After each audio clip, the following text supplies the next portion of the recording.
G-Global жаһандану диалог үлгісі атты халықаралық жиынға арнайы келген Сенат төрағасы Қасым-Жомарт Тоқаев халықаралық қатынастарда тең құқылық пен өзара құрмет басты қағидалар болу керектігін айтып, соған байланысты 10 тезис ұсынды. Сыртқы істер саласында өнімді еңбек еткен тәжірибелі дипломатқа Украина шығысындағы қарулы қақтығыс сабақ болғандай, мемлекет тұтастығы мәселесіне кеңінен тоқтала түсті.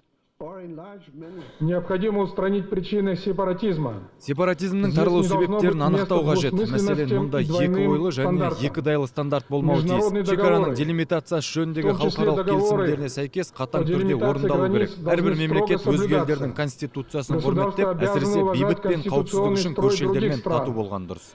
Ал конференция барысында сөз алған Олжас Сүлейменов қазіргі күні интеграцияның қажет екендігін айтады. Көп ұлтты түгілі моно мемлекеттердің өзі одан айналып өте алмайды дегенді астарлай жеткізді. Весь советский период мы были все в какой-то зависимости от кого-то. Кеңес үкіметі кезінде барлығымыз бір-бірімізге тәуелді болдық. 90 жылдардың басында Ресей, Қазақстан, Қырғызстан, Кавказ және тағы басқа мемлекеттерінен тәуелсіздігін алды. Осындай тәуелділік болды ма? Иә, болды. Біз бәріміз бір-бірімізге тәуелді болдық. Ресейде біз өзара тәуелділік феноменін түсіне алмадық және қолдамадық. 23 жыл өткен соң барып тәуелділік ұғымын түсінудеміз.